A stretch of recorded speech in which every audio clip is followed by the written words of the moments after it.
Peace. Happy now. Now is a vibrate, of course. Not going too far in the future. Not going too far in the past. Right now, with a lot of our stories, a lot of these myths, in certain stories, in religion, stuff like this, realize that all these are symbols or analogies. Matter of fact, I realize within, my own speech, reason why, like whenever I explain something to somebody, I'm just good at making analogies. Like, so say for instance, instead of, if I'm trying to teach somebody how to fix a toilet, I could be like, well, imagine a toilet. It's like a person from this side of town and this and that. You know what I'm saying? Like using analogies to make the information more understandable compared to like if I just go just talking about, yeah, you take this piece and put it to the toilet, this like in like the words, it's like in a lot of cases when people knew the information, they won't be able to grasp all these different words or concepts right off. So you make analogies and comparisons that that compare to things in their world. You know what I'm saying? So it's like, all right, you eat fruit every day. Imagine if chose to eat just strawberries. You know what I'm saying? But it's like you be able to break stories down, in these types of analogies and things of this nature. I think about the story of Thoth. The reason why Thoth and a lot of gods, like, oh, so there's gods with animal heads really walking around? Like, no, they gave Thoth. These are energies, you know what I'm saying? Even down to ourselves, but, as much as we think we are a human being, we just personified energies, literally and figuratively speaking. But like with Thoth, with the little ibis, the bird head or whatever. But Thoth is the energy almost of like the Akashic records in essence, you know what I'm saying? Like the energy, the scribe that keeps up, with the quote unquote history or her story, throughout our existence.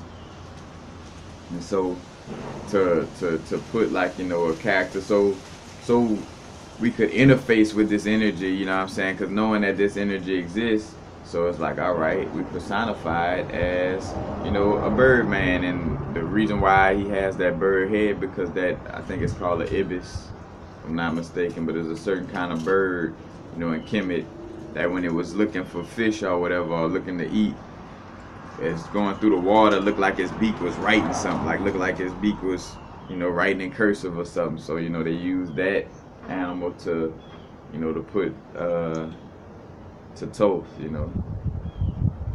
But it's the jackals, the jackals eating the scraps, whatever little meat you leave around or whatever the jackals eat.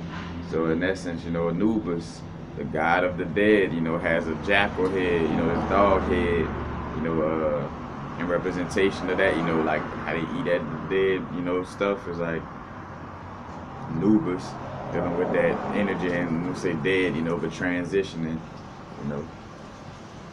But again, all the stories are myths, and then you got some cases where certain energies is personified to brainwash and hinder people, like the Christ energy being turned into somebody named Jesus. You know what I'm saying? Like you got it in the hindering factor as well. But like, or just like an example of like hearing about like Mary or these different little energies, like these different things that are energies. Like Mary is indirectly be real, which is, I ain't gonna say vagina worship, but Mary represents the the vagina and the female. Matter of fact, if you look at most Mary statues, and talking about Mary, that's considered Jesus' mom in the Christian story. You look at her, like any little pictures or statues or anything, it looks like her head is like the clitoris, and the rest of her clothes that kind of, drape over, like, like the opening to a vagina. You know. But again, the Christians had a different. They want to, they had a different agenda, so they took that, took the essence of some true information and flipped it around. But we always use these different, myths and analogies just to help us grasp, certain forms of creation, because if I just say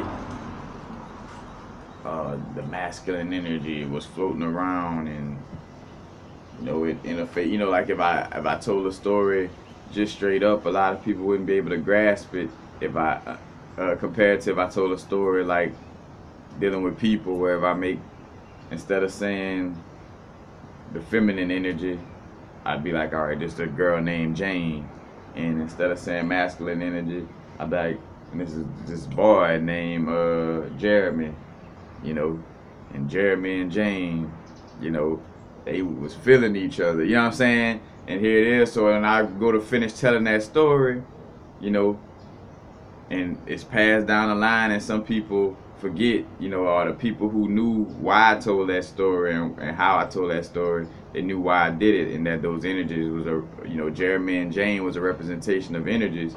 But then some people get it, and then they actually like worshiping Jeremy and Jane. They got Jeremy and Jane T-shirts, like, oh, Jeremy and Jane, you know what I'm saying? Like, but yet I just gave those names to the masculine and feminine energy. It doesn't necessarily mean that these were two people, walking around or talking. It's just, again, stories told with a analogy type of vibe to it.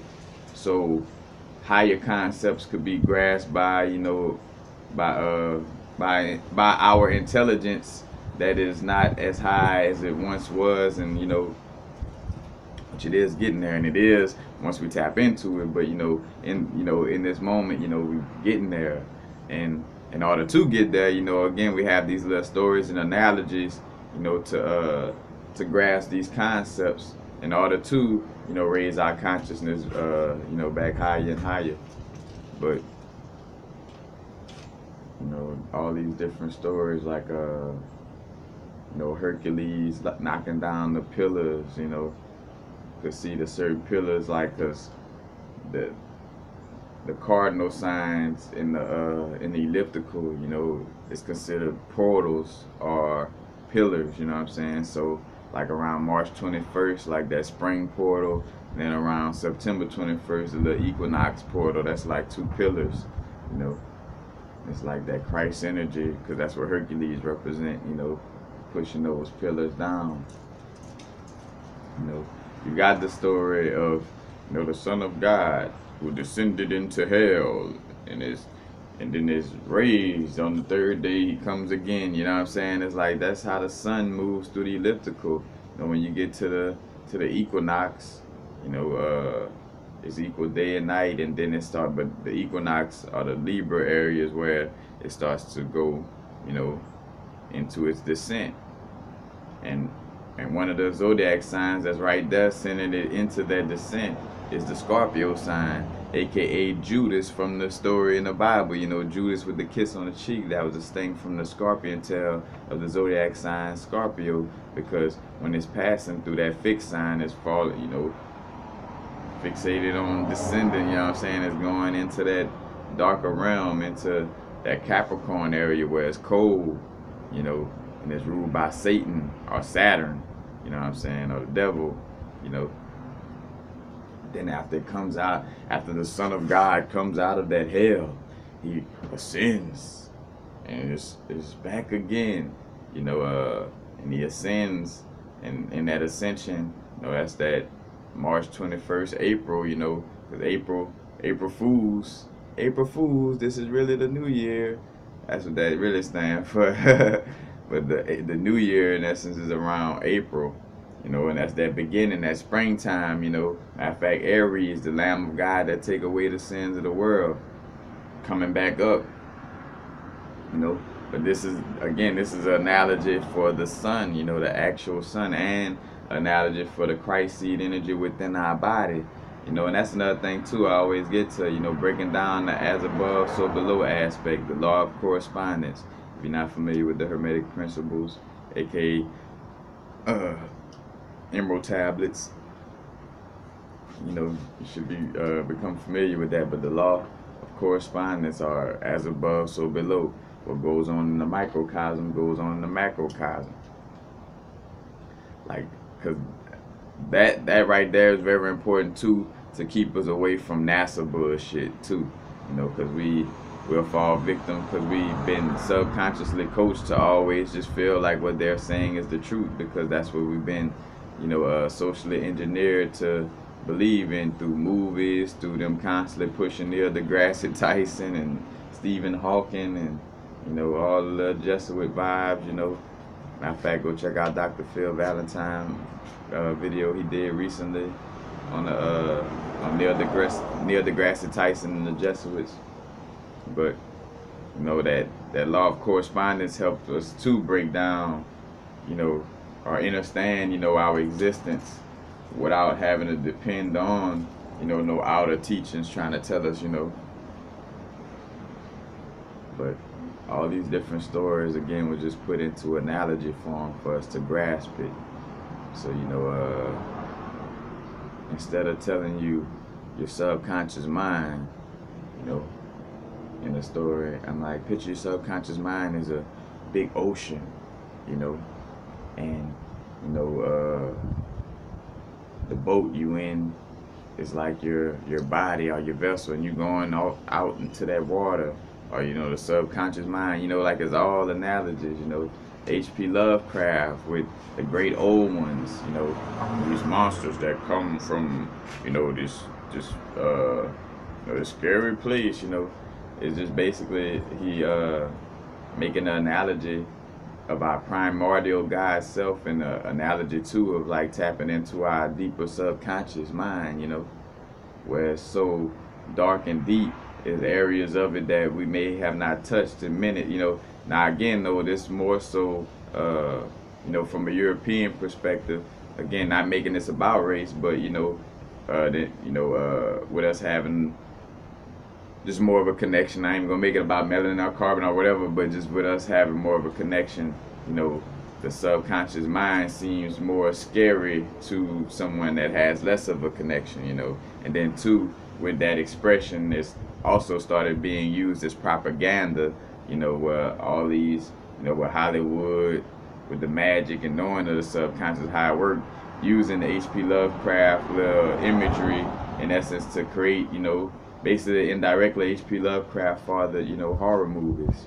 you know, and reason why they trying to scare you away from the dark, you know, scare you away from your subconscious mind. Like, don't tap into that. It's scary. Ooh, you know what I'm saying? But these stories are just analogies, you know, these monsters, the great old ones, that's, you know, just characterize aspects of your own deeper psyche, in essence, you know. But it's not actual monsters that's coming to get you, you know what I'm saying? It's, again, different little analogies to grasp these concepts, you know. I mean, just like watching the movie The Truman Show, where after watching The Truman Show, it was easier to grasp the aspect of us being, you know, where our existence is like a movie, you know, and the guide over this particular realm or movie is like the director of the movie, and even though you may have a director of a movie, doesn't mean he rule everything outside of this movie set, you know. This director of this movie just ruling this movie set, you know. And again, I said this in a video yesterday. Now, I don't know if it's, you know, what some people call the devil, Satan. Like, I don't care if his name Willie Foo Foo or Willie Lump Lump, you know. But it's just having the knowledge of knowing, you know, what's really going on, you know. It's like, with knowing, and two, with knowing your history, knowing like these different, you know, ancient stories, you're able to, with your own intuition that's constantly, you know, like higher self constantly giving these little insights and stuff like that, you'll be able to put these certain aspects together and catch little aha moments of like really realizing what's really going on, instead of us just going along with all these stories. And yeah, some of these stories may resonate with us, but again, having a deep understanding or understanding to, break these things down into the story that it really is, So, like say for instance, some people are intellectual enough to, like,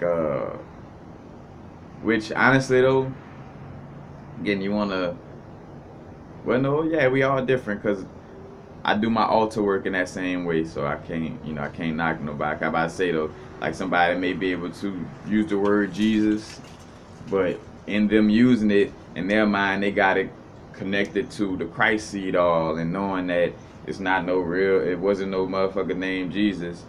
But they just still tend to use the word for for the Christ seed all, and for the Son. You know what I'm saying? Like for the Christ energy in general, where they know better, or kind of like a Christian that, even though the story speaks of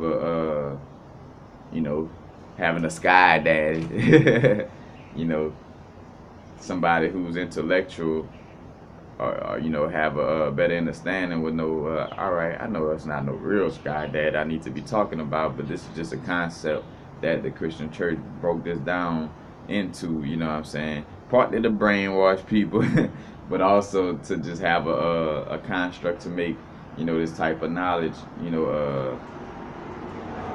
make this type of knowledge able to be grasped by the mind,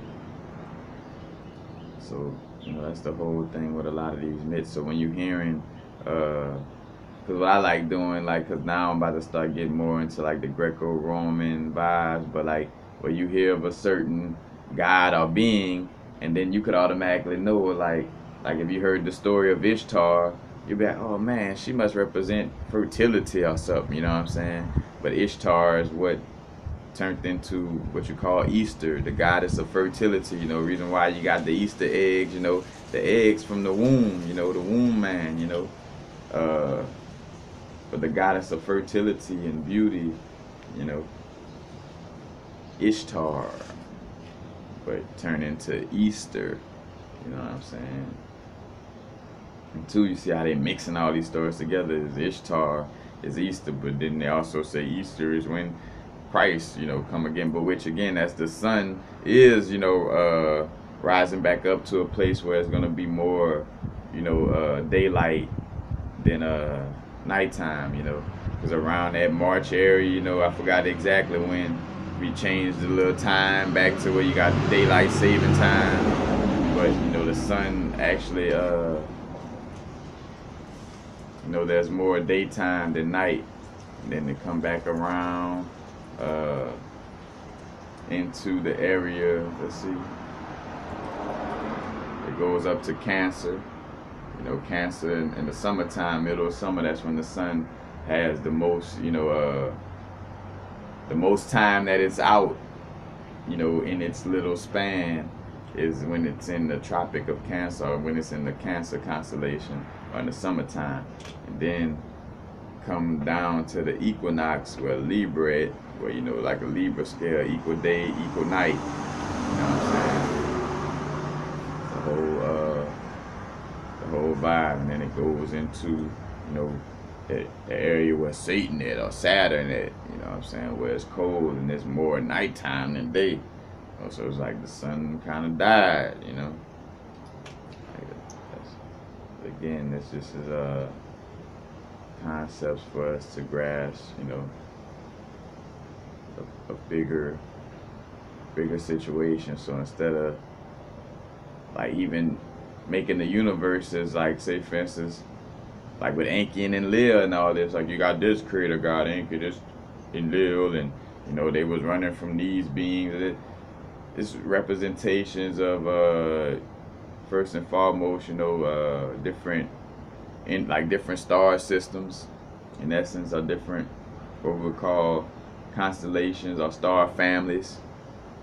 Because when you look in the stars, as above, so below, a lot of these, names of these beings, like the Draconians and, the what it is, the Palladians and the Lyrans and all this, and then you look in the sky and you actually see these stars that kind of correlate with these names, because I think they do have a Dracos or Draconian star, something like that.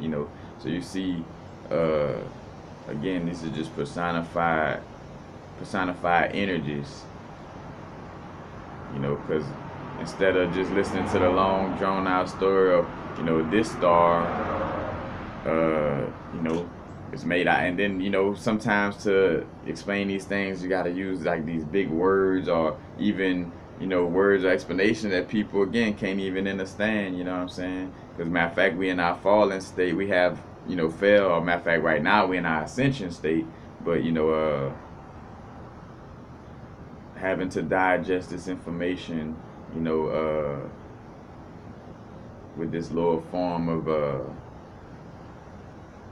communication called English words. But it's bigger concepts. So again, like instead of inking and live, this was just like energies, or like the story of how the giants, the Nephilim, came down. That's just a story of how how we came down into these human bodies, like explaining how energy itself, energy personified itself. But they use this little story of again, or like I said, Jane and Jeremy. These two characters that and then some people taking Jane and Jeremy to be real people, but it's like no, this is an analogy for the masculine and feminine energies. So again, when you hear about you know Shiva and Shakti, matter of fact, because the Hindu pantheon is deep with those direct comparisons. Well, just by hearing the story, like, all right, that must represent the Kundalini energy. That must represent the root chakra. Or that must represent the crown chakra. You know what I'm saying? Like, you can see that these people or gods or beings are really representation of again energies. It's like the 72 names of God. It's just a compact way of explaining how source energy is can be used in particular, be used or dealt with in particular areas. Not to say that these are the names of God, but just again personification that these names connect you with a certain energy, and not that these names are actually a God that you should be bowing down to and worshiping. And another thing, worshiping. You shouldn't be worshiping anything. That's why I hit the ground running on much love to the Rastafari brethren, but I'm not, especially not a man. I could but matter of fact, much love and blessings to the ancestor Haile Selassie. But we're not here to be worshiping anything. Ye are gods. It was funny, like again, being taught to selectively, how I say, being taught to selectively only listen to things that kind of guide you towards worshiping something. Because somebody constantly just trying to get you to worship something. And matter of fact, to not trying to calm my brethren, but that should be something blaring. Whereas like you see all these other religions who trying to hinder us, have us worship something outside of our bodies. So and then a little hint where Selassie even was like, you shouldn't be worshiping me. With all that being said, somewhere along the line we should probably get, again, not trying to clown or knock nobody that is in that frame of thought, but again, at some point realizing like, all right, it ain't about worshiping anything outside of myself. I am God. Matter of fact, I'm the center of my galaxy, of my universe. You know what I'm saying? Like the center of the galaxy is you, in essence. Wherever your consciousness is perceiving things. And again, back to source being on the human experience. You're in the center of your own galaxy, seeing all the things that you are made of, because you're attracting what you made of. You know what I'm saying? So and so that, oh man, so and so crazy, this and that. So and so is a personification of the craziness that's in you. You know what I'm saying? Like whatever it is, you know. But again, these myths, these stories, you know, you know, Thor, the goddess of thunder, this and that. You know, it's more so electricity or electrical energy. You know, not saying that's just one of the things that Thor stands for. In fact, a Thor even going back to being Shango from the Yoruba. You know what I'm saying? Shango dealt with the lightning as well. That's why Shango energy is good to connect with on Thursday, because that ended up turning into something, you know, with the Germans or, you know, with Thor, you know, and then his father Odin or Wednesday, you know what I'm saying, with the days of the week as well. Does that mean that the days of the week are gods because they're so? No, again, it's just uh, broken down in this manner in order for us to, you know, intellectualize and conceptualize, you know, certain aspects of our existence, you know. Nothing more, nothing less, because sometimes we, you know, we'll make something out of nothing, like, well, it's just simply, you know, again, personification of certain energies, and we still kind of be reaching for these things to be, you know, like Ankin and Lil or the Anunnaki and the aliens. I'm looking for aliens, the ancient aliens, or this and that, you know. And again, to personify it, for us to be able to grasp these concepts, yeah, you could kind of make the Anunnaki or certain beings seem like, you know, as if it's, you know, like some aliens or this and that, but you don't want to get too lost in that, sauce, and just realize that again, these are just personifications of energy, you know, personification of source energy going outside itself, you know, looking into the physical, like the Anunnaki looking for gold, looking for, like, the gold is inside, you know. But that's a personification of, you know, again, a certain energy that dealt with the creation of this little matrix sphere, you know. And when I say sphere, I don't mean like, I feel like we're on a plane of existence within either like just a dome or a whole little globe, one or two, but not necessarily say a globe like made out of glass, like we're glass thin in that perspective, but you know, but like some type of, you know, barrier, you know, nonetheless. But I digress from that. Just wanted to, you know, share the fact that again, when we dealing with these gods, you know, I'm dealing with Papa Legba. That's just the energy that's in essence that moves in between, you know, poles, you know, in between masculine, feminine, light or dark, you know. Papa Legba is just personification of the energy, you know, of being in that energetic place, you know, kind of like that in between the yin and yang, you know, allowing for the yin and yang to touch without over dripping into each other, you know what I'm saying? Like, it's an energy, you know. Oshun, you know, Oshun and Lakshmi. You know, Lakshmi from the Hindu vibe, you know what I'm saying? That's kind of like a personification of your solar plexus, you know. Kali Ma, you know, a representation of our primordial, you know, energies, you know what I'm saying? Like, before you even, again, like, matter of fact, Kali Ma is a representation of being like pure energy, you know, before you even was trying to be in the body and speak and stuff, like, you know, again, like way before, you know, matter of fact, I tapped into these realms during DMT trips, like, you know, where I got to see, you know, for whatever is worth to put into words, like a first person view of being just like a primordial wave or energy, you know, with no body, you know.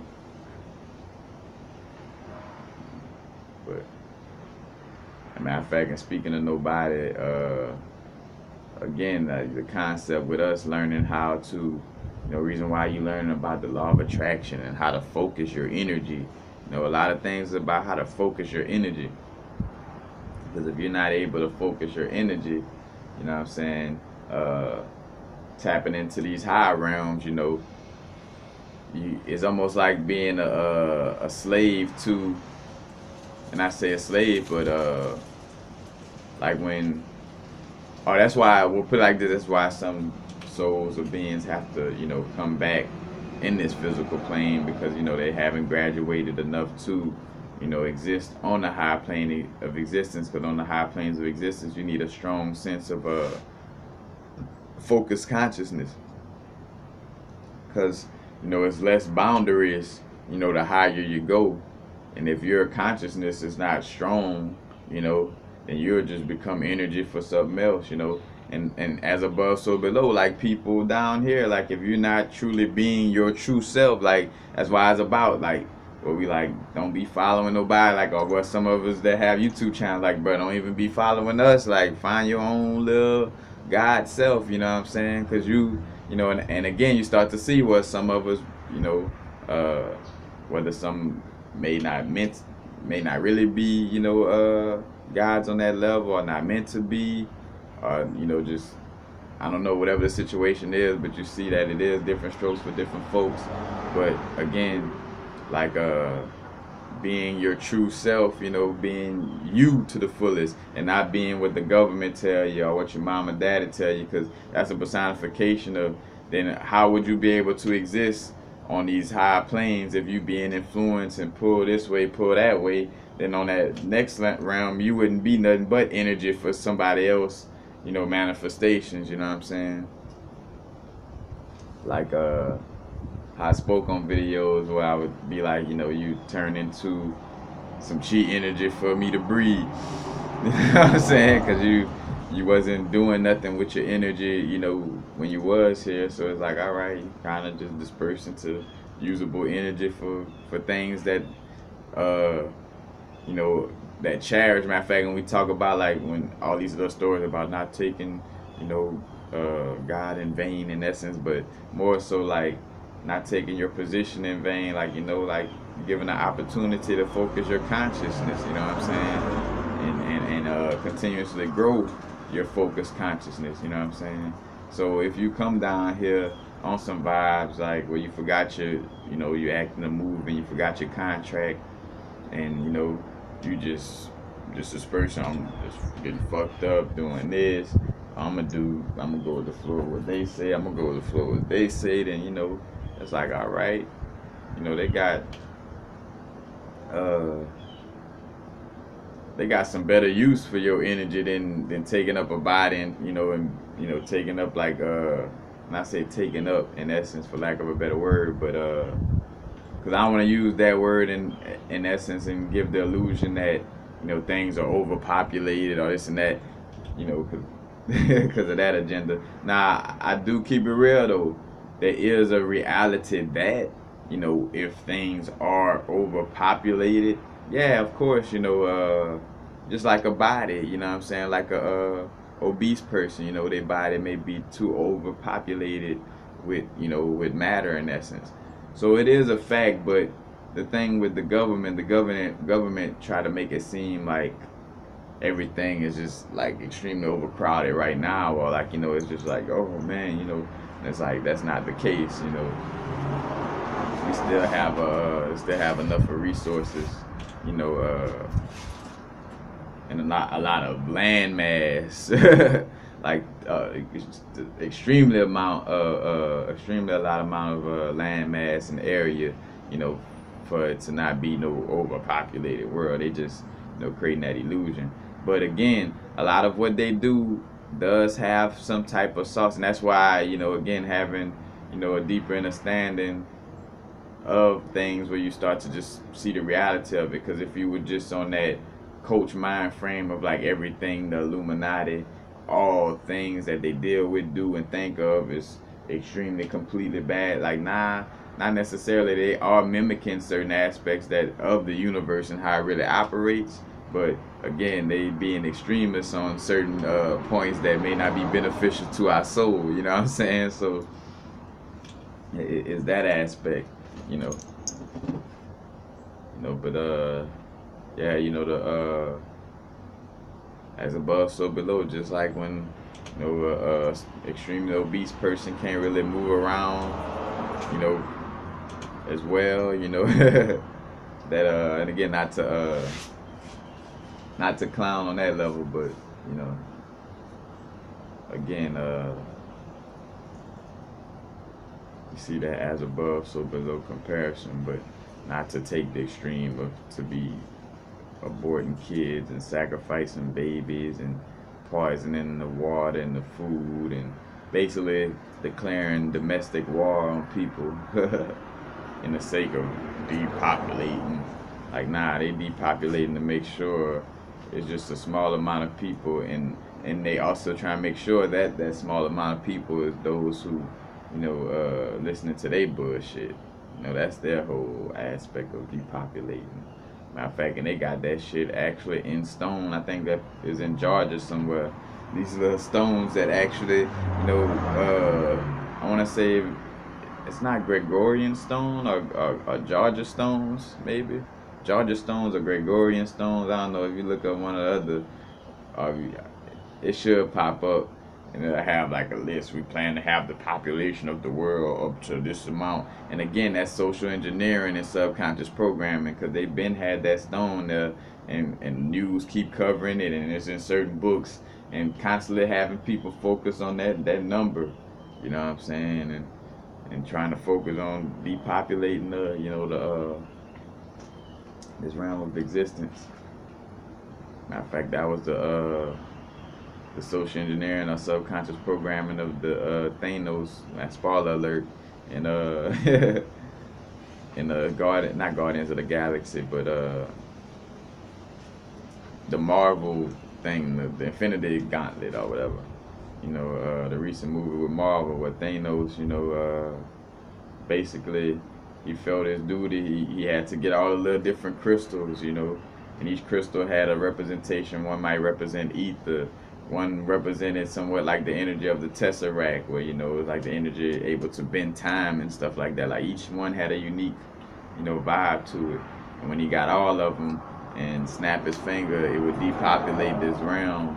Like taking, over I don't know how many people, 3,000, I don't know, but like millions of people, because it was said that in order for the galaxy to survive, so the whole thing that Disney, because Marvel is owned by Disney, the main thing that Disney is trying to and don't forget,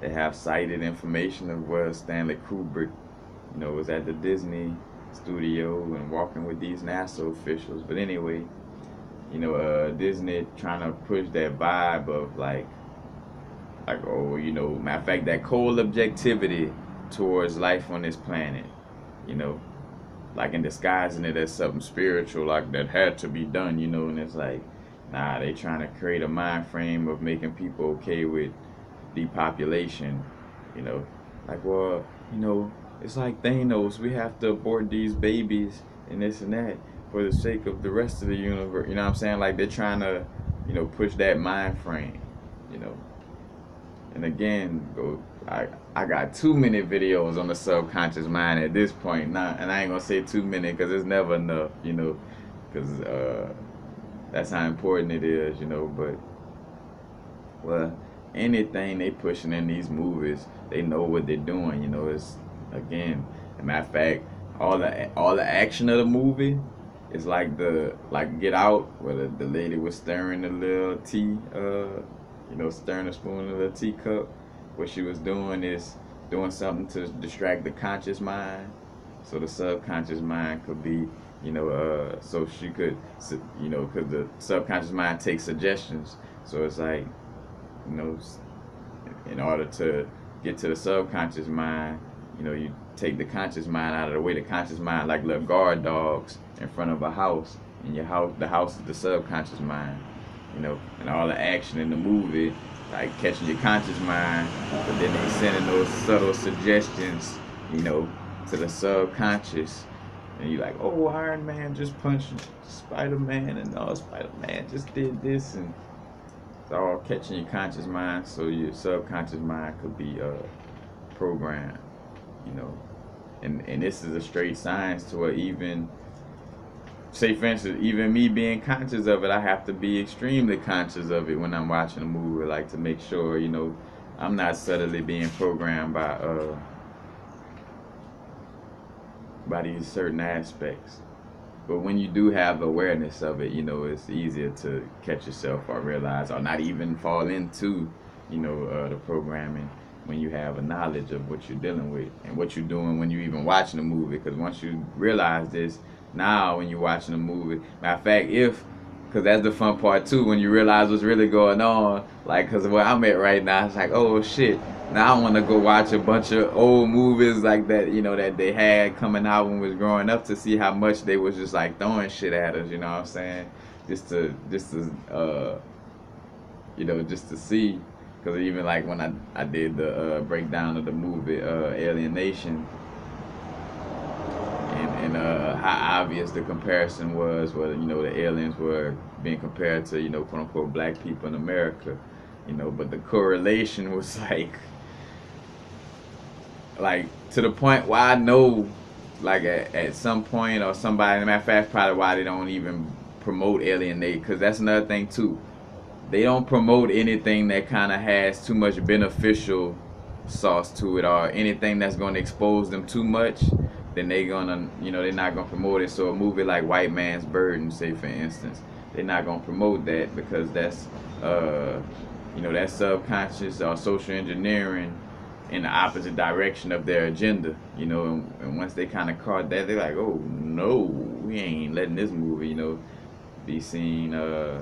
Then another movie like, but again, Alienation, they ain't, as much as they like to revamp, movies and stuff like that,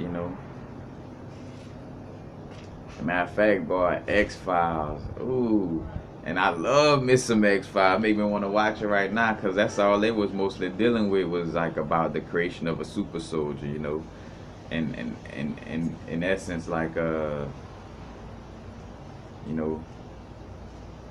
make like, oh, this is alien, this is supernatural stuff, but then really realizing like, nah. And then too, what was fire about it too, even getting into the aspect where here it is, X-Files, they work for the FBI, but then as they get deeper into the shit, they realize that it goes like over their head within their own constructs of things, Here it is where they FBI agents, being attacked by, the higher shadow government, and stuff like that. So, they X-Files does expose a lot of things. Like X-Files, yeah,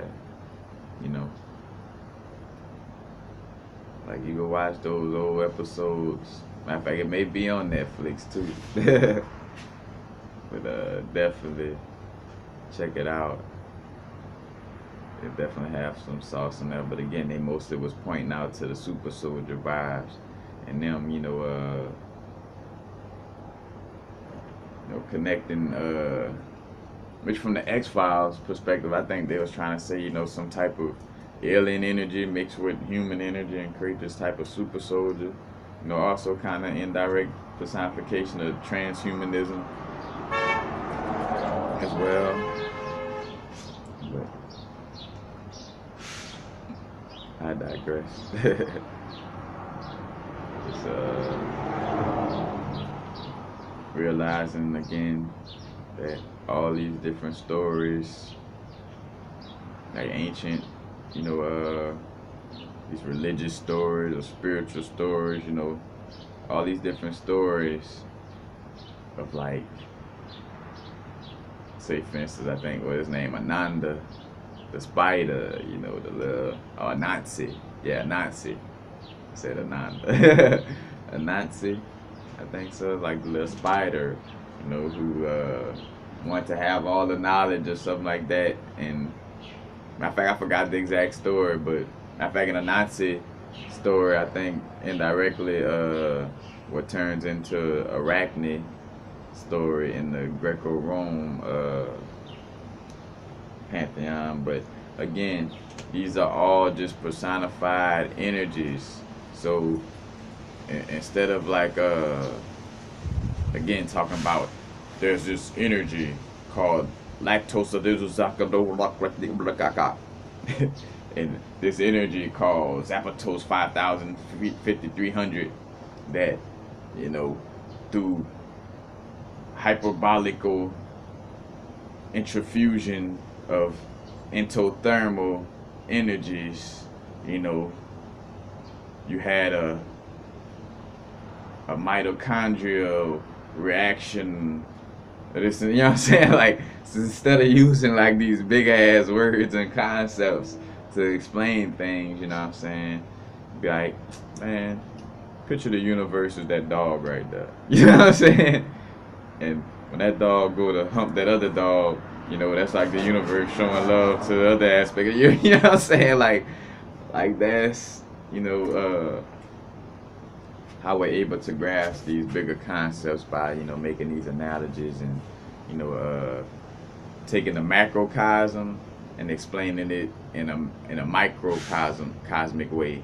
You know, matter of fact, how I explain like Stanley Kubrick with The Shining movie and other movies who personified this energy of like where they take the macrocosm of America and put it into the microcosm of a short film, you know, where in this film you got like indigenous mounds being taken over, or like they got like this casino or this hotel built over this indigenous mounds, and you know, and you got this man, the man of the family disrespecting his wife and, you know, molesting this kid, you know what I'm saying, personifying how America does the children, you know what I'm saying, and how it does the women, you know, matter of fact, the woman might be wearing all black in the movie to represent indirectly, because again, it won't necessarily, because they're trying to brainwash melanated people, so they won't have us playing too many roles in the movie,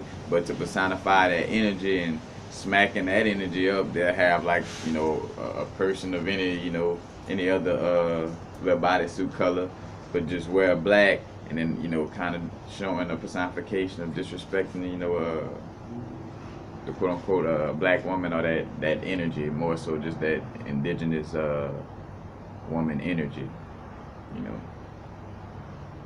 'Cause even with just saying indigenous woman, you know, black, melanin, carbon, whatever, we know that it would have to come up that ilk, because again, that's the only bodysuit that produces any other bodysuit, you know. A bodysuit that lacks carbon and melanin don't produce a melanated bodysuit, you know what I'm saying? So therefore it would be, you know, impossible for that energy to be the you know, that bodysuit to be the parent of all the other bodysuits. Again, we're just talking bodysuits. Don't get caught up in your bodysuit. But we are here in the bodysuits, and it ain't nothing wrong with speaking on them, you know. But yeah, that again, the macrocosm being told on a microcosmic level, you know, for the bigger story being told in the smaller story, you know. Where in a 2-hour movie, you could get, and you start to see how time don't exist. You know, how these stories of whole creational stories could be told in, you know, a matter of an hour, 2 hours, or 3 hours, you know what I'm saying? But in less time that it took for it to happen, you know, that story could be told, you know what I'm saying? Showing how, you know, we could be like time doesn't exist, you know? like how we could go into these realms, or like why I had DMT trips, felt like I took off, like I had a week of learning or weeks of learning, kind of like on some, and they kind of somewhat personified that, like where Dragon Ball Z, where Goku go into these realms, the storyline playing out, but Goku probably just went through one day in I was about to say Dr. Kai. King Kai, little planet, a little planet. It was like he just was chilling for one day. Then really, they don't even have no night and day on King Kai planet. So it's like just all the time, one day, and that's, really personifying why these different day and night. Oh man, years passed since I seen my dad, Gohan. Like it's years passed since I seen Goku, but it's Goku, like feel like only one day, one long ass day in that realm. You start to see that aspect as well. As a matter of fact, now it's time to start getting back to these elevated concepts. Especially for me myself. I've been dipping into the human stuff enough, which is a balance. Whenever my now asks for that, that's what the now is for. Whenever it's not, it's not. But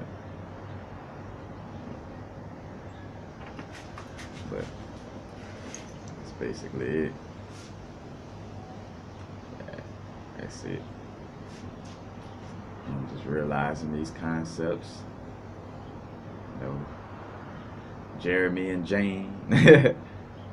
Jeremy and Jane in a certain story or movie, maybe more than just Jeremy and Jane. Jeremy and Jane are just the characters, used for you to conceptualize a bigger concept, and that's for the better or the worse. Again, whether like with our ancient stories, from Kemet, Kush, like Lemuria, Atlantis, like these ancient stories that were beneficial to us, or you got the type of stories like what Hollywood push or what the Bible pushing, where is concepts that's not really necessary, concepts that aren't necessarily beneficial to your soul ascension, maybe in the form of being contrast or that pressure to make a diamond, but its main aim is not to spiritually liberate you, you know what I'm saying? So, but peace, happy now. Now's the vibrative course. Not going too far in the future, not going too far in the past. Right now. Peace.